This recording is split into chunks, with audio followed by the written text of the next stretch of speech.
Abusua January bosumi ne da etoso miensa ya eye enne ye koda ya yante asam papa ahomache be no miensa metre 3 o'clock am na nya ntie se ya ma me ba ko a ne din de Imoro Muniratu Imoro Muniratu ya dodo na edin a omudinim no Auntie Muni Waakye mami aka enchene egu wabra eduane esiso na asase radio ene ne ba edi enkomo na ne ba no kasem no wo kire se na maame mfinhia no edi so mienu me kire 72 years na bebi a maame no wokọ eku edeto ye aso Peter ne din edi University of Ghana Medical Center ya etwanity a efra no UGMC na abrante kire ne maame ewu no mu no wo kire se maame no yare ye no ne ho dodo no before obewu no asema okan ne se nyame ye na dom na wakọ ne krechi a yemfa no enko ne krum tamale na yenkopa ne korabre eno nti maami eto aduane no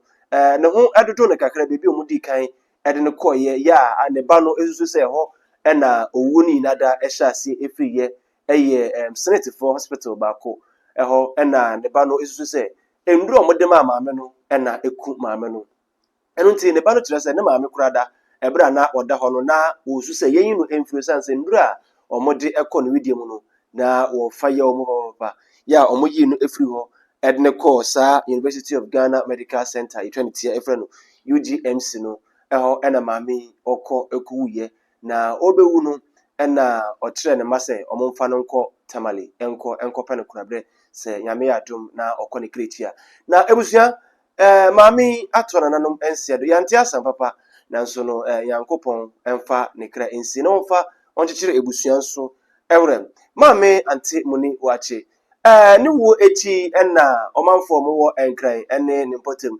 ekope ni last respect na asa no yenkonkoti ne ba no enchirema ode emma asase radio emra. Good morning, Arafat. Good morning. And we are commiserations to you and to the entire family for your loss. Thank you. I mean, what happened with Mommy? When did this happen, and exactly how did it happen? Mommy was sick. She was complaining of the leg pain. So we took her to the Senate Hospital. So from the Senate Hospital, I think they were giving her, I don't know what it was, a wrong medication. So she got complicated, a lot of complicated. So she herself was calling for discharge. So when they discharged her, we went to the house. The next 2 days, we saw that the sickness was, so we rushed her to UGMC. So at UGMC, and then they were managing, and then this morning at 3 o'clock, she passed away. Wow. So according to the report, she passed at the UGMC. Yes, sir. Okay.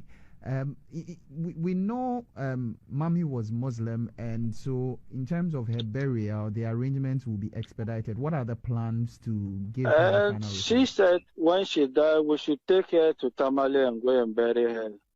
So we followed the instructions she gave to us.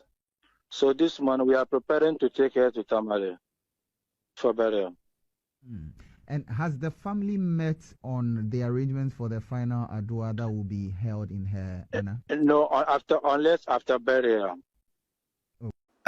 Yakoti edi abawi enchiremo a ono akasa ne ba edi etudwa ene wotresa maame no wabre wo bewu no wabre yi be sanse ndura ekọ ne widie mu no na osusu se ekum ne maame na enkranfo nso edi kan ansa omode ne kwatamale no omokoko pay ne last respect ya me pese me no mi ne kokkohwe no nso ede ba na yese kremofo anase Muslims ade eto omo de hye a omo nhyada nso na we de na oti esubi ewo echiri eno ama nkrofo kire se we de Muslims na esu na mom Christopher na omo to ma be no wachi no ebi na etie mu sa no ebusua yenkonkohwe no nso emfamrebra yi mami ede no esi ho a ye pay last respect ede ama no yenhwe no so mra.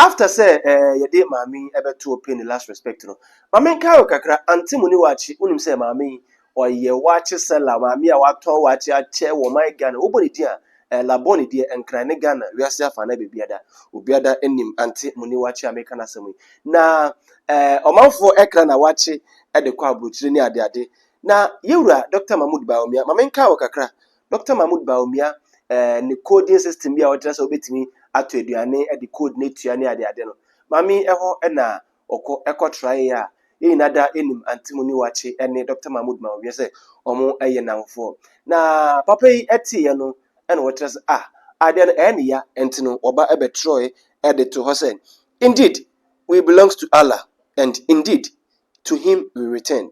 I received the news of death this morning of Auntie Muni, our nation's famous Waakye seller. My condolences to her family, and may Allah forgive her shortcoming and grant her Jannah.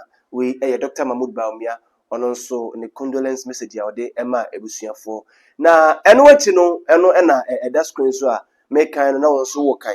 Enwechi no ena ndisi fo so kire say say yewura Dr. Mahmoud Bawumia ene NPP fo de omo message about the end omo de ebeba na yewura John Dramani Mahama former vice president former president sorry also de nso ne de aba o say it's both a sad day and a day filled with hope. I woke up to the sad news of the death of Hajia Muni Auntie Muni Waakye, the veteran caterer who for decades served as mouth watering Waakye.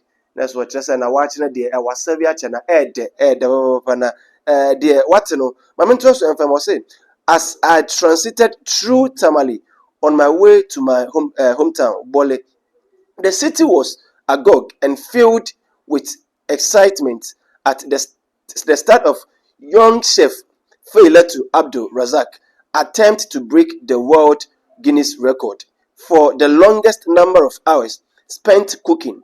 The latest reports indicate that she is already past the 52 hours mark. May God grant Hajia Muni a place in paradise, and may He gives young chef Failatu the energy and strength to bring the record home to Ghana. We enso any ensema Ira John Dramani Mahama Ghana mampini dada ono nso editu edwa. Ebusua eno nada o screen so no. Na say NP before apay omo condolence message de ama ya mame Auntie Muni Waakye ene nebusuafo sanso ena NDC fo nso de omo de aba ebusua de aba nie eno ntino onso no oto efa hwa na onso o de condolence message de ama we sanso mame wa seven eduane baba sadi Yere John Dramani Mahama kan no just a decade enkofo ato no Waakye a animtofo bebre de no Waakye kura de abonyum sa akode particularly mami Waakye ebonyum kama subscribe to YouTube channel and like na fe sign share my meeting at the odd 2 man Kofi abakosam ebeto me eno ntino from Asante gudi background